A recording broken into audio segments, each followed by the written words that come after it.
Support for this podcast and the following message come from MoneyMind from Prudential, a podcast powered by your financial behavior. Hear insights from financial psychologists, experts, and more. Download and subscribe to MoneyMind wherever you find podcasts, and learn more at slate.com/moneymind. The biggest 2 weeks of this year's presidential election are here. The Republican and Democratic national conventions are headed to Cleveland and Philadelphia. But if the news is a lot to keep up with, don't.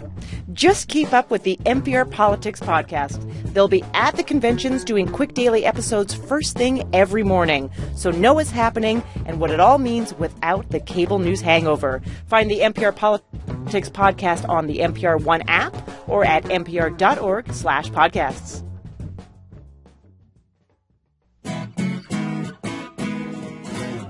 From NPR and WNYC, coming to you from the Bell House in beautiful Brooklyn, New York, it's NPR's hour of puzzles, word games, and trivia. Ask Me Another. I'm Jonathan Colton. Now, here's your host, Ophira Eisenberg. Thank you, Jonathan. We have a great show for you. Some brainy contestants are backstage gobbling down omega-3 fatty acids, fueling up to play our nerdy games. But only one will become our big winner. And our special guest is Loudon Wainwright. His career spans 4 decades. His songs are full of wordplay and wry wit and are about everything from dead skunks to Donald Trump to family funks. I can relate to the last one. I am the youngest of 6 children, and I still get treated like a baby. My brothers and sisters, every time they see me, they go, "Nobody wanted you. You were a mistake." That's funny stuff. But the last time, I actually went and I spoke to my mother about it, and she was very cool. She was like, "Don't be ridiculous. You all were mistakes." So let's get things started with our first 2 contestants. Our first contestant is Tom Sullivan. You, interestingly, are raising your daughter to be a Mets fan. Yeah, it's a terrible affliction. Yeah, but she loves it. And actually, her favorite toy is a stuffed Mr. Met. So, Wait, how old is she? 6 months. Okay, so she doesn't know any better. What life lessons do you want her to gain from being a Mets fan? Well, that's where you get all your life lessons if you're spoiled like a Yankees fan, or especially a young Red Sox fan who knows nothing but the glory of 3 World Series. The Mets, I'm 28. I've never seen the Mets win a World Series. I missed the last one by 1 year. So you're teaching her about hope. Perseverance, maybe. Perseverance. That's a good one, John. In the face of impossible odds. Right. Your opponent is Mitchell Hoffing, and you are a parent of a fencer. Yes, I am. Interesting. He likes to stab things. He likes to stab things. Very interesting way of putting it. What life lessons have you learned from your son being a fencer? Fencing bags are heavy to carry around. Oh, yeah. All right. You have to carry all the equipment. Sometimes as he got older, I dumped it on him, but for a while it was me. And how old is he? He's 17 now. Okay, so what do you think he's getting out of fencing that he can apply for the rest of his life? I mean, it's great life lessons in perseverance and a good way to let out your aggression also. It's exactly like being a Mets fan. I'm a Mets fan too. Oh, there you go. Though I do remember some World Series victories. In the public radio trivia system, there are 2 separate yet equally important parts. The comedian who hosts the program and the musician who performs musical parodies. These are their stories. Chung Chung. See, we couldn't get a real Law & Order sound effect, so we just got our puzzle guru Art Chung to say his last name twice. How'd I do? It's like I'm just watching the show. Yeah. So in this game, we've rewritten the intro to Law & Order SVU to be about other things with 3 initials. So if I said, in Munich's car manufacturing system, the dedicated assembly line workers are members of an elite Beamer factory, you would answer Law & Order BMW. You're going to buzz in to answer, and the winner is going to move on to our final round at the end of the show. Oh, and we've actually replaced our regular buzzer sound with Art Chung doing that fantastic Law & Order sound effect. So here we go. In the bureaucratic system, the dedicated government workers who control slow-moving lines are the members of an elite driver's licensing office. Chung Chung.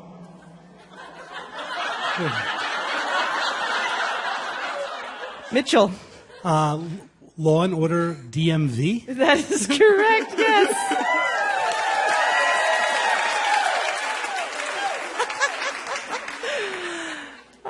It's going to be a fun game, I can tell already. In the psychedelic drug system, the hippies turning on, tuning in, and dropping out are members of an elite acid trip. Chung Chung. Tom. Law and Order LSD. That is correct.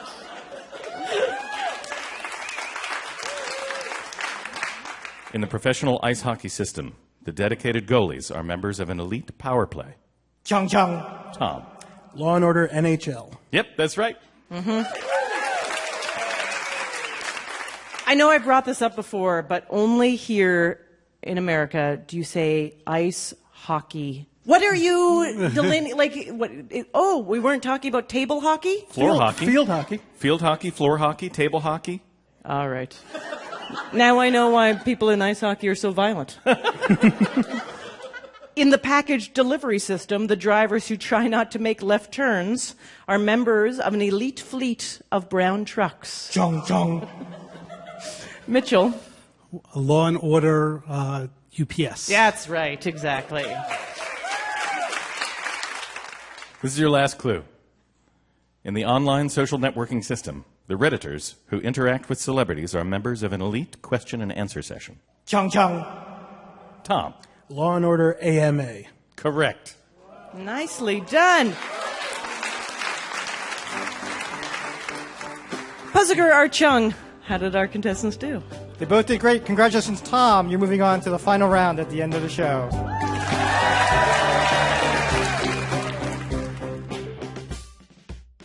Let's meet our next two contestants. First, we have Bridget McCauley. You are an attorney. Yes, I am. And you have claimed that you enjoy going through people's files. Yes, well, a lot of my job entails reading people's emails for legal purposes. Sure. But sometimes people forget that their work emails can be read by other people and should not be used for personal purposes. Ah, yes. That's all I should say about that. Okay, so can you, in broad strokes, give me what kind of entertaining things you find? Just a lot of people's love lives that I don't think they would want me to know about. Oh, yeah. Right. I'm sure spelled out quite lovely yes. in all kinds of descriptive words. Oh, yes. That does sound like fun. That's a little perk to your job. Definitely. Your opponent is Emily Giuliano. You are a crime novel editor. That's correct. Now, do you think you could pull off a crime? Well, what kind of a crime? What? Oh, excellent. Excellent. All right, let's say a bank robbery.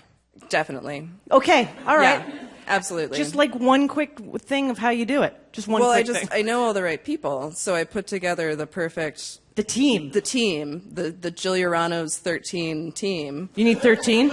Sure. Okay, got it. Yeah. Okay, and once you or whoever team members are in the bank, what are you doing? Distracting. I think the art of distraction is going to be the key. Yeah, you do know what you're talking about. Yeah, this is right. Perfect.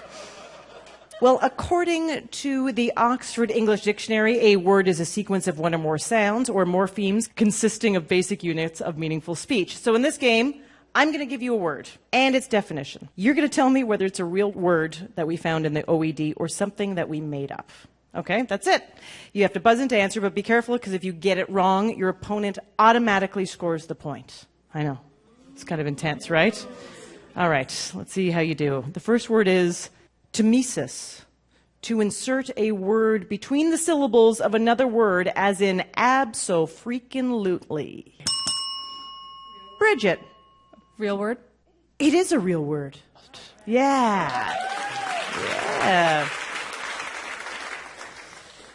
Eye snot, the discharge that accumulates and crusts over in the corners of the eyes. Emily. I'm going to say you made it up. I would personally never make that up, but it is fake. It Okay, is good. fake. Yes, we all know that's called pupil pus. How about berberigmus? Berberigmus, the gurgling noise that occurs when gas or fluids move in your gut. Emily. Is a word. That is a word, yes. Yeah. How about franticorate? To desperately fill an awkward silence with often nonsensical small talk. Filling it. Bridget. Not a word. Yeah, that is not a word. Yeah, no. We call it Thanksgiving. Stampkins. Stampkins are the chunky components of a soup in chicken noodle soup. The chicken noodles and vegetables are stampkins. They're both looking at me like, Emily? That's so weird it has to be real. I'm sorry, that is not real. I know, it is weird. It's just food. Yeah, it's just food. I mean, Seems like it should be a word. Stampkins? It's the opposite of broth. Right, if you have to say what's what, Yeah. is it broth or stampkins? Right. This soup barely has any stampkins Yeah, in it. exactly. Can I have the stampkins on the side, please? Exactly. How about taradiddle? A petty lie, as in at my high school reunion, I tried to impress my old classmates with a taradiddle about how I invented Instagram. Emily. It's a word. That is a word, yes. That's right. Did you know that word? Or did I did. I kind of recognize Yeah. it. Yeah. So that's a large petty lie, which sounds weird, but because they come, there's diddle, megadiddle, gigadoodle, and then taradiddle is the largest. Is there a micro diddle? as well? How about quidnuck? A gossipy person, as in Anthony from HR, is such a quidnuck. Emily. That's a word. That is a word, yes. It is Latin for what now? Does that mean what gossip do you have? What now? Is that what people used to say? I guess so. They just look at you and go, what now? What now? And you'd be like, I'm sleeping with my boss. This is your last clue. Adorothesia, the rush of joy you get when you look at something cute like a baby or a baby with a puppy head. Bridget. Not a word. That is not a word. No. Well done. Puzzlegar Archung, how did our contestants do? We have a tie. Oh, no. Hands on your buzzers. Here we go. Treadle, the row of metal spikes on springs that are used to prevent cars from driving the wrong way, like at a parking garage. Bridget. It is a word. That is correct, and congratulations, you're moving on to the final round at the end of the show. Coming up, we're so excited to talk and enjoy music from Loudon Wainwright, who is what we call in the biz a hyphenate. He's a singer, songwriter, humorist, actor, unlike me, who's just a woman. And your host, Ophira Eisenberg, and you're listening to Ask Me Another from NPR.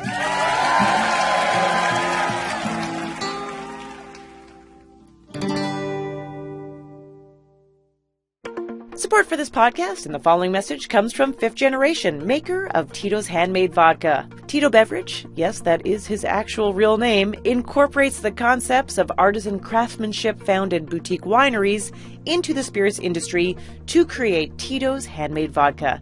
Tito still uses the time-honored pot still batch distillation process at the original distillery where it all started in Austin, Texas. Tito's Handmade Vodka is made from corn and is naturally gluten-free. Support for Ask Me Another and the following message comes from Starry Station, the touchscreen router for fast Wi-Fi. Starry Station was designed to give you a better way to game, stream, and surf throughout your home. You can see your entire network at a glance, get suggestions on how to fix problems, and finally know if you're getting the internet speed you pay for. It even has parental controls that let you block usage on specific devices during certain hours of the day. So learn more about Starry Station at starry.com/askmeanother.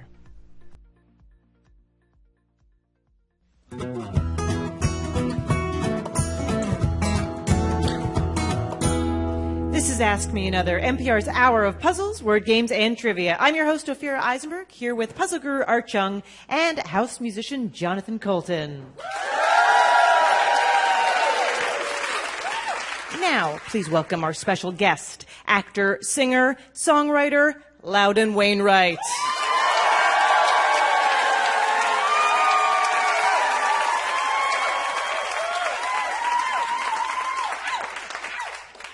Loudon, your fans know you in so many different ways. They might go, is that the singing surgeon from MASH? Is that the father from Undeclared? Is that Rufus Wainwright's father? Is that the musician who has 26 albums? You didn't mention Dead Skunk. I'm surprised. Yeah, that's. I think that's going to be in the first sentence, or at least paragraph of my obituary. Do you know about Dead Skunk? Yeah, sure. It was #1 in Little Rock, Arkansas in 1972. I have a mental picture of Bill and Hill making out in the back of a Rambler station wagon to Dead Skunk in the middle of the road. And when you're playing concerts with all this amazing amount of songs to draw from, are there any songs that when your fans are like, I have to hear this one, that you're like, you know what, let's not hear that one this time round? Yeah, that would be Dead Skunk, actually. I can't remember the last time I did it. That's a nice feeling, I bet. Yeah. I'm always curious about the songs of yours that seem really direct and personal. You write frequently about difficult family relationships, or there are songs where you seem to be revealing, your own personal shortcomings in a way that I would never dare to do as a songwriter. It feels like a very risky and bold thing to do. What is it like being so revealing in your songwriting, and how does it feel when other members of your family are doing the same thing? Well, we've had some difficult Thanksgiving dinners over the years. That cliche of write about what you know, applies. I know myself. I don't really know. I don't know myself the way that Polonius tells us to know ourselves.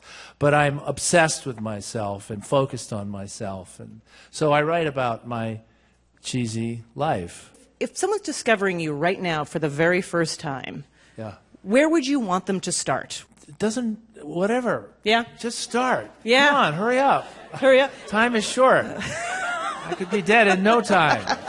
Please discover me now. Time's a wasting. Okay, you're going to play a song for us now from the 2014 album, Haven't Got the Blues Bracket Yet Bracket. Yeah, this is a song. My son Rufus has a birthday in July, and I wrote this song. I knew when Rufus turned 40 to kind of commemorate that special occasion. The song is called "I Knew Your Mother," and yes, indeed, I did. Here it is.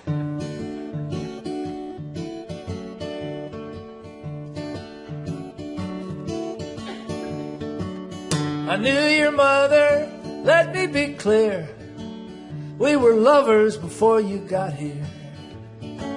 So don't forget that I knew her when love was the means and you were the end.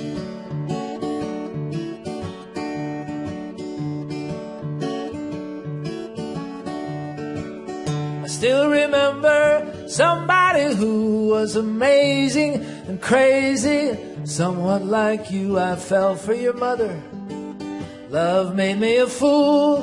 We were into each other till it came off the spool.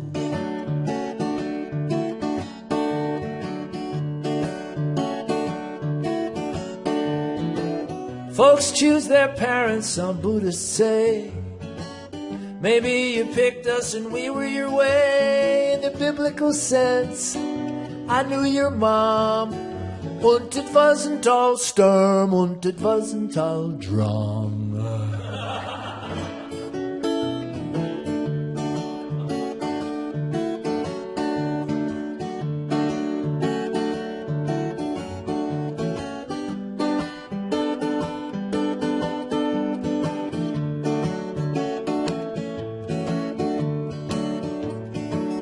Having a father is the most dangerous game, and when dad takes a powder, it's always a shame. I knew your mother, and your mother knew me, and as long as it lasted was how long it could be.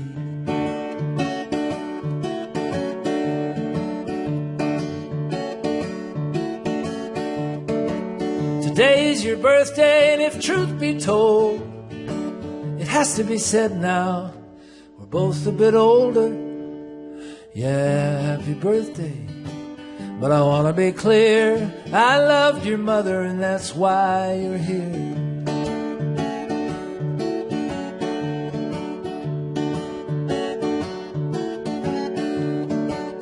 I knew your mother, let me be clear. We were lovers before you got here. So don't forget that I knew her when love was the means and you were the end. Love was the means and you were the end.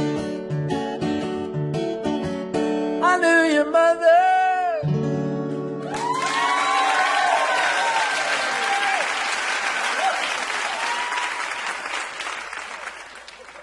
Now, next we're going to hear I Had a Dream. Now, this is where you imagine what the world would be like if Donald Trump became president. Now, you said that basically you kind of had to write the song like culture just kind of came at you. I didn't want to do it. Yeah. I mean, it's... I come from a generation of, singers... who agitprop, protest songs, and Phil Oakes and Pete Seeger, and those people were all my heroes. So occasionally I do write topical songs and social commentary, and I suppose. And have you felt the feedback and impact it's had has been very positive for you? Well, it depends on where I'm playing. If I'm in Brooklyn, I'm okay. If I'm in 3 Acres, Michigan, I could be in trouble. But I like to play it. Yeah, I like listening to it. But before you perform that song for us, I need to say that we are a nonpartisan trivia show, and the views expressed in the following performance do not necessarily reflect the views of Ask Me Another or NPR. Necessarily. So you're off the hook. Okay.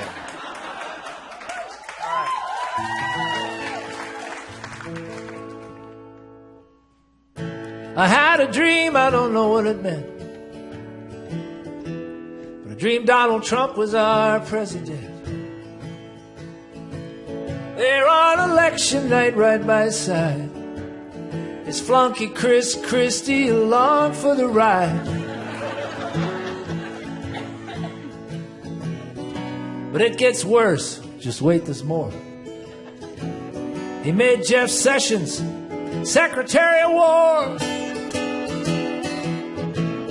Just like he promised, he built him that wall. He blew up Cuba and he carpet bombed Montreal.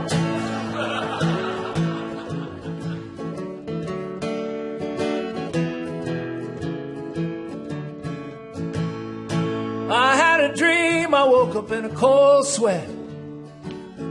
The Donald was elected in a huge upset. He made a bad deal with Putin, a secret pact with Assad. He told the Pope where to go. I swear to God. As for the Supreme Court, he got to choose. He filled a vacancy up with Lion Ted Cruz.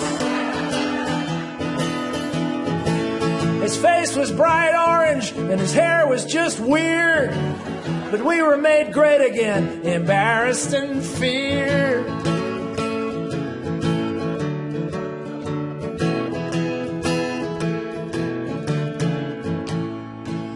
I had a dream, here's how it went.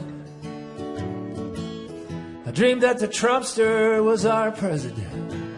His little finger on the button, he was doing his thing. Our new national anthem was My Ding-a-Ling.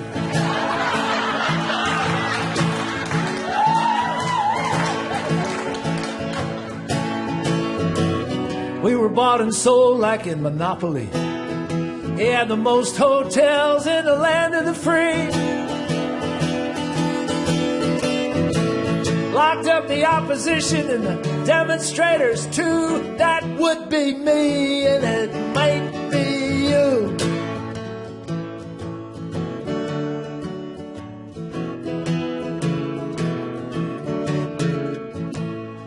I I'm not sure what it meant. When I dreamed Donald Trump was our president. Wasn't even close, he won it in a landslide. Our new hot first lady, she was beaming with pride. If you think that's cool, don't fool yourself. He made Ben Carson Secretary of Health, and Sarah Palin Secretary of Stealth. If you think that's scary, well, just you wait. He made Newt Gingrich the Secretary of State. Rush Limbaugh the Secretary of Hate. Dreams come true in this prophecy, and sometimes a nightmare is a reality.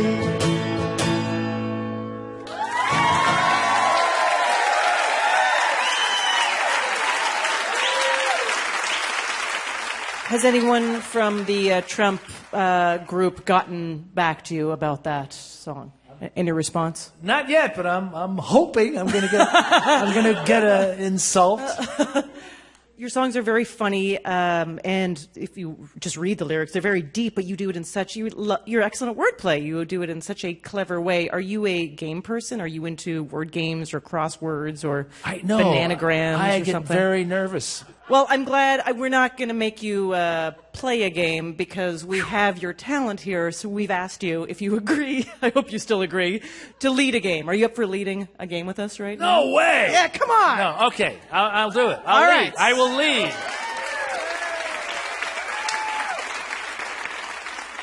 Let's meet our next two contestants. First, we have Julia Rousakis. Julia, you plan playgrounds. Yes, I do. That's a lovely thing to do. Do you think we should make them just a little more dangerous? I definitely think we should make them more dangerous. Seriously? Yes. Like spikes and things that kids can hurt themselves on? Not spikes. Learn some not lessons? actual danger, but some fear. Some fear and challenge. Some fear and challenge. Yeah, because it's too soft, this world, right? It's too soft. Yes, and there have been studies to show that children need to feel a little afraid to and fall. overcome. Yes. I always like to but say. not hard on their heads.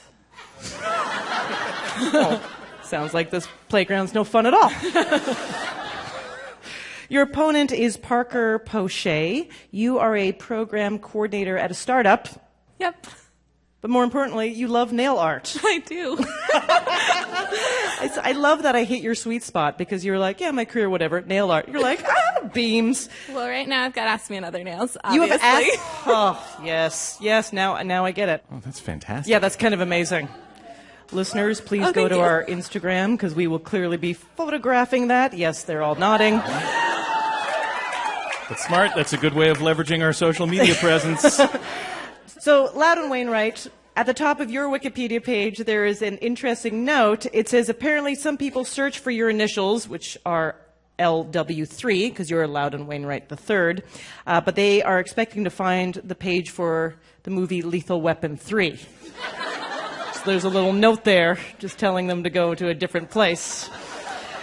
So that inspired us to write a very special installment of a game that we like to call This, That, or the Other. Contestants, Loudon's going to read you some lines, and all you have to do is tell us where they come from. Is the line from a Loudon Wainwright song? Is it a line from a poem by Dr. Seuss? Or is it a piece of dialogue from Lethal Weapon 3? Ring in to guess, and of course the winner will move on to our final round at the end of the show. Take it away, Loudon. Being a dad can make you feel glad. Julia. Loudon Wainwright song. Wow. Yeah, that is correct. You're acing it. That song is called, of course, Being a Dad. This is a rather benign couplet from that song. It's a kind of negative, talks about how you can lie to your children and how much you hate Walt Disney and have to read them stupid books. It's a bit cynical. And I remember when I wrote it, I was writing topical songs for NPR, actually, and they put it on Morning Edition, and it got a lot of very angry, upset mail. Yep. For Father's Day, kind of a thing. All right, let's go for the next one. But I've bought a big bat. I'm all ready, you see. Now my troubles are going to have troubles with me. Julia. Dr. Seuss. Oh, man, you're good. Yeah, that's correct. I studied in the car on the way over. Oh, yeah? You studied in the car? You listened to all 26 albums? As many as I could. All right, let's have the next one. Christmas morning finally has come. It has meaning for each and every one. Christmas morning, I cannot believe. Just last night was Christmas Eve. Dr. Parker. Seuss. I'm sorry, that is incorrect. No way! I'm sorry. It didn't rhyme well enough, but I was already saying it. It's all right. Julia, can you steal? Loudon Wainwright song. I'm sorry, that is from Lethal Weapon. No, that is a Loudon Wainwright lyric. Okay, Loudon. Well, that'll be a week too long for me. My feet are killing me. Yeah, your feet are killing me too. Well, how could my feet be killing you? Parker. Lethal Weapon.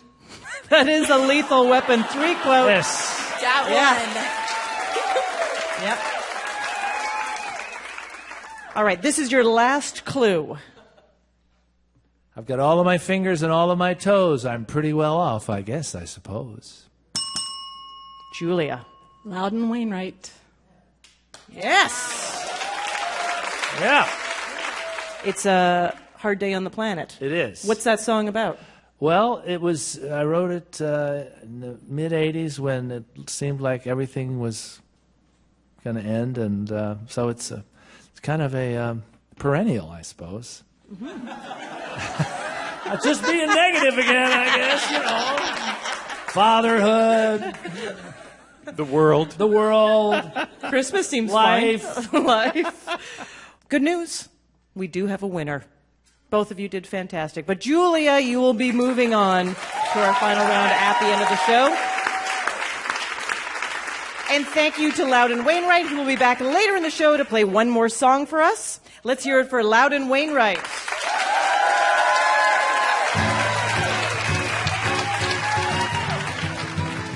If you're that person who always points out that Dr. Seuss wasn't a real doctor, you're probably looking for a place where people won't want to kill you, and that place is here. Fill out a contestant form at amatickets.org and finally be among your people. Coming up, Jonathan Colton sings about things that come together like freaks and geeks, nerds and words, asking and anothering. I'm Ophira Eisenberg, and you're listening to Ask Me Another from NPR.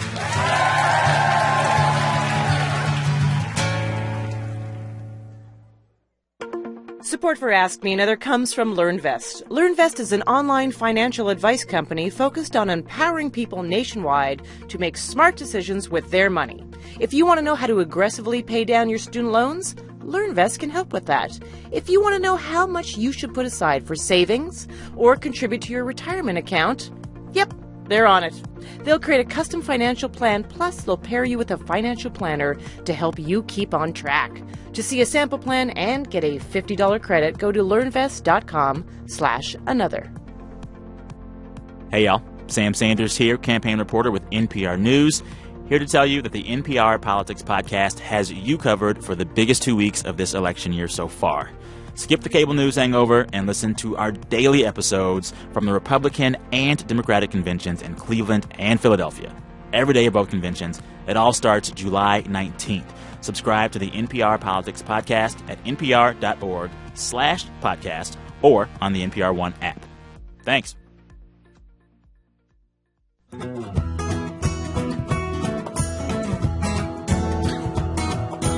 This is Ask Me Another, NPR's hour of puzzles, word games, and trivia. I'm your host, Ophira Eisenberg, here with puzzle guru Art Chung and house musician Jonathan Colton.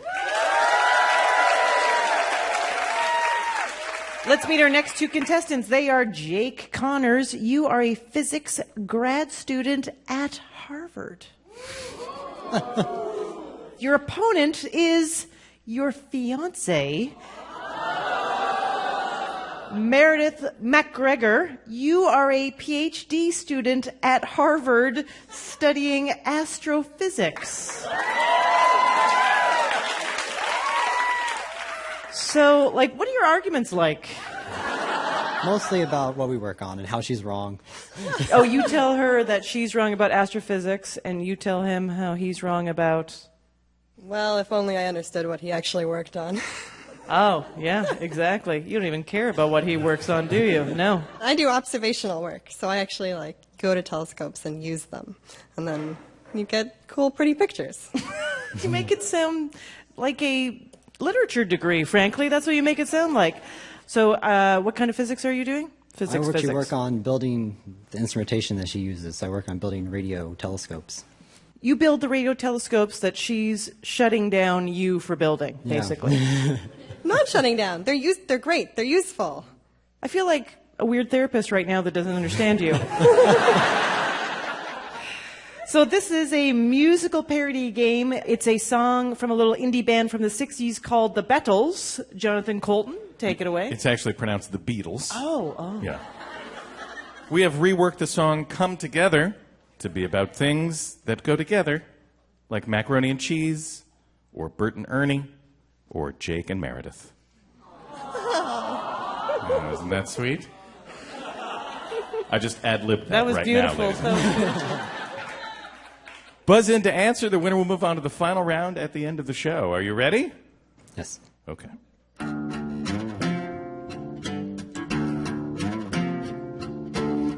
Here come old storm cloud, then come electric discharge, then the noisy rumbling that will scare my doggy. Jake? Lightning and thunder. Yes, absolutely.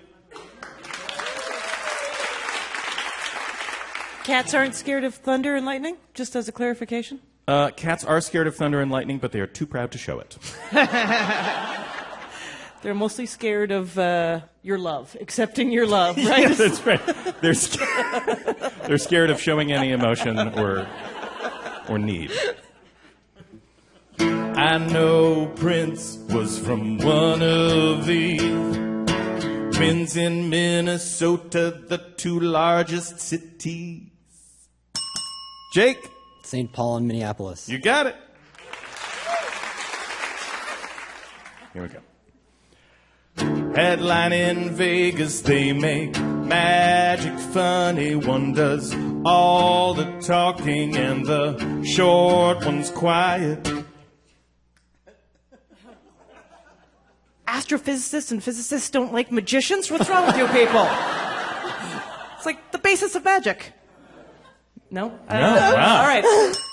Yes, Jake. Penn, Gillette, and can't remember the other guy's name. Oh, wow. Oh, now Meredith. Now Meredith wants to steal. Penn and Teller?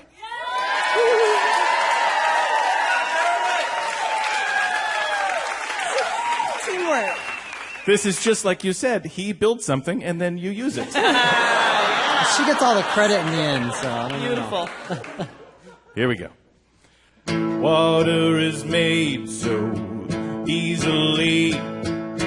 Put these two together 'cause it's elementary. Come together right now. I'm thirsty.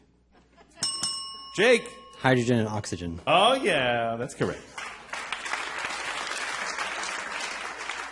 Moved by claymation, they are British icons. He's a bald inventor, but his dog's much smarter. Jake. Wallace and Gromit? Yeah, Wallace and Gromit, that's correct. Here we go. Here's your last clue. Legume spread and jam fruity. Put them on some bread, efficient delivery. Come together right now in my tummy. Meredith. Peanut butter and jelly. That's correct. Art Chung, how did our super smarty contestants do? They both did great, but Jake, congratulations, you're moving on to the final round at the end of the show. Let's meet our next two contestants. First up, Joseph Naylor. You work in geographic information systems. That's correct. Mm-hmm. Is Google Maps putting you out of work? You'd think so, but actually not. Really? Yeah. We got newer imagery than Google Maps even has. You do? Mm-hmm. Yeah, what are you using? Satellite imagery. Can't really go too into depth with it. Oh, my goodness. But do you use Google Maps and every time you just laugh, like, ha ha ha, child's play? Do you do that? Sometimes it is helpful to get like another set of imagery just to compare and contrast. Yeah, I like it. We also have Matt Koskowski. Matt, you are an academic advisor at a community college. Yes, I am. You help people follow their dreams? I help people follow their dreams, and I help people when they fail classes. There's a lot of that. There's a lot of that? So when someone fails a class and they come to you freaking out, I imagine? Sometimes they don't know. Oh, you have to tell them? Sometimes, yeah. It's one of the perks. Okay, Joseph, what song constantly goes through your head? It's a little embarrassing, but I often get mbop stuck in my head. No.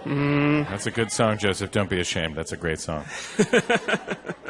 It's very catchy. It's very catchy. Okay, fair enough. Matt, what song constantly goes through your head? I once had Seal's "Kiss from a Rose" stuck in my head for a week. That was exciting. That was exciting? Yeah. What was going on with you that week? Well, it was I was in the Boy Scouts, and it was the last song I heard before I got dropped off at Boy Scout camp. Oh, man. And so then it was just on a loop through, merit badges and archery and Grease the Watermelon. And I could see that would be a great thing to go through your head during archery. It really just syncs up perfectly. It's really kind of... It's really... Yeah, that's good. Your game is about music sharing, and we're not talking about Napster or Morpheus or LimeWire. No, in this quiz, every answer is the name of a song whose title is shared by more than one artist. These songs are not covers. They're two completely different songs that have the same title. For example, this is a Marky Mark and the Funky Bunch song featuring Marky dancing, boxing, and making out. No, it's not. It's the memorable Beach Boys pop masterpiece that features a theremin. The answer, of course, would be Good Vibrations, which is the name of both songs. Yes. Right? Your minds are blown. Buzz in to answer. Let's do it. The video for this Lionel Richie ballad shows him infatuated with a blind sculptor. No. This Adele ballad sepia-tone video shows her in a dusty house. Joseph. Hello? Hello. Yes. Yeah, hello. That's correct, yes. Sorry. Yes. Just for a second, I thought you were picking up the phone. But yes, hello is the answer. I was just dreaming that I was on the stage, and then I picked up the phone. Very weird. And was it Adele? It's me. It's me. And then was it Lionel Richie? Is it me you're looking for? Lionel Richie, please stop calling. This country ballad is the signature Patsy Cline song. No, this neo-soul single is Gnarls Barkley's signature song. Joseph. Crazy? Yeah, Crazy is correct. This is the Tears for Fears song that wants us to get loud. No, it is the Isley Brothers hit that asks us to get a little bit softer now. Shout? Oh. Matt. Shout. That is correct. This is the TLC song about cheating on your cheating partner. No, it's the Radiohead song about a drunk guy following a girl around who's so very special. Matt. Creep. Yes, Creep is correct. This is your last clue. It's the song David Bowie wrote with John Lennon that ends with the question, what's your name? No, it isn't. It's the titular song from the movie about the New York High School for the Performing Arts where Irene Cara tells us to remember her name. Matt. Fame? Fame, indeed. You got it. Art Chung, how did our contestants do? It was a close game, and Matt pulled it out. Congratulations, Matt. You're our winner. Please welcome back to the stage, Loudon Wainwright. So Loudon, this is a older song that our staff really wanted to hear, swimming song. So when you first wrote this song, what were you expressing about your life? Well, swimming is something that I've always loved to do, and I think I just that's what I was trying to express. Do you still swim?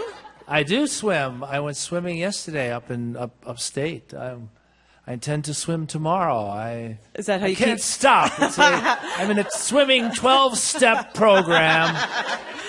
Well, let's hear the swimming song. Loudon Wainwright, everybody.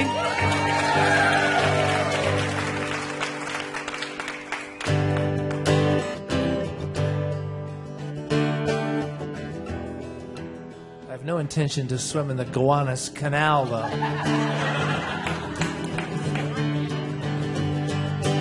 This summer I went swimming. This summer I might have drowned. Held my breath and kicked my feet and I moved my arms around. Moved my arms around. This summer I swam in the ocean and I swam in a swimming pool. Salted my wounds, chlorine my eyes. I'm a self-destructive fool.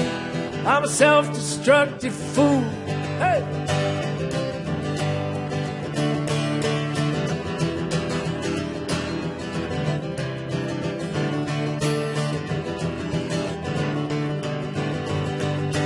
This summer I did the backstroke, and you know that that's not all. I did the breaststroke and the butterfly and the old Australian crawl. Old Australian crawl. This summer I swam in a public place in a reservoir to boot. At the latter I was informal. At the former I wore my suit. I wore my swimming suit. Hey! Clap your hands! Come on, it's folk music! Hey!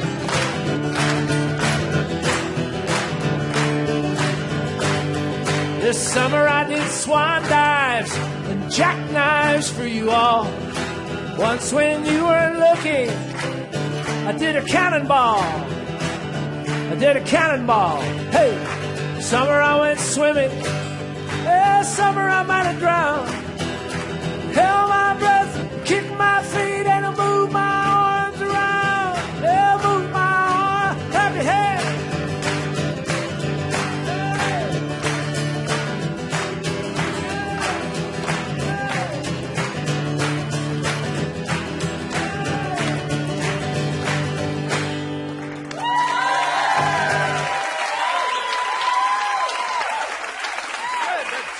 Good clapping. Major clappage. Loudon Wainwright, everybody. Thank you very much. Thank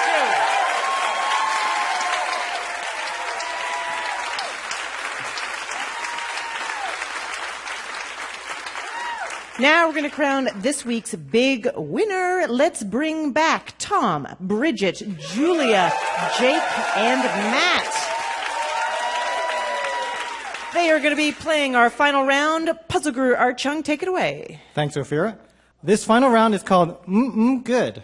Every answer is a two-word phrase or name, and each word starts with the letter M, like in Mickey Mouse. We're going to play this spelling bee style, so one wrong answer and you're out. You only have a few seconds to give me that answer, and the last person standing is our big winner. Your prize is an Ask Me Another Rubik's Cube and a poster from Loudon Wainwright. Here we go. Tom, this actress famously sang Happy Birthday to President Kennedy. Marilyn Monroe. You got it. Bridget, he won the Oscar for his starring role in Dallas Buyers Club. Oh, crap. 3 seconds. Oh my God, I can't remember. I'm sorry, time is up. Step aside. Julia, do you know the answer? Dallas Buyers Club. Gonna have to call 3 seconds on you. No, stepping aside. Jake. Matthew McConaughey? That is correct. We have to say goodbye to Julia and Bridget. We are quickly down to 3 players. Matt, this Halloween song is a graveyard smash. The Monster Mash. You got it. Tom, this Mike and Molly star stole the show in the movie Bridesmaids. Melissa McCarthy. That's right. Jake, it's the Broadway musical and movie based on the songs of ABBA. Mamma Mia. Mamma Mia is correct. Matt. He's the controversial artist behind the album Antichrist Superstar, and his real name is Brian Hugh Warner. Modest Mouse? That is incorrect. We're going to go to Tom. Marilyn Manson. That is correct. We have to say goodbye to Matt. We're down to 2 players, Jake and Tom. Jake, this extremely nearsighted cartoon character was originally voiced by the actor who played Thurston Howell III. Jake is deep in contemplation. 3 seconds. Tom, if you know the answer, you're a big winner. Mr. Magoo. That is correct. Congratulations, Tom. You're Ask Me Another big winner. You did it.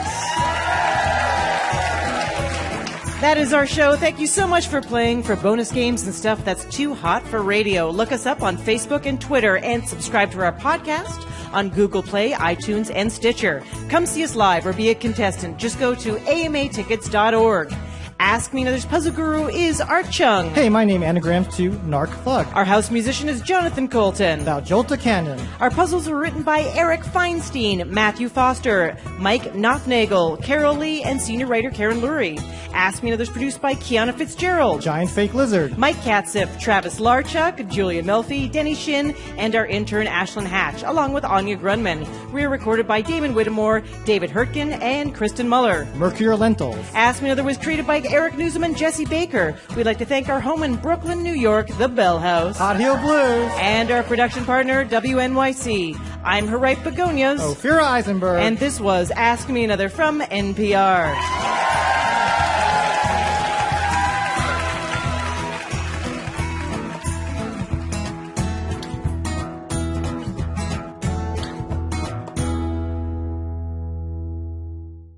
On the next Ask Me Another, actor Jonathan Groff is thankful HBO redefined how gay men are represented on television. Where they weren't tragic figures, and they weren't the comedic relief, and they weren't sexually sensationalized, but they were just human beings. Join me, Ophira Eisenberg, with the stars of HBO's Looking, next time on NPR's Hour of Puzzles.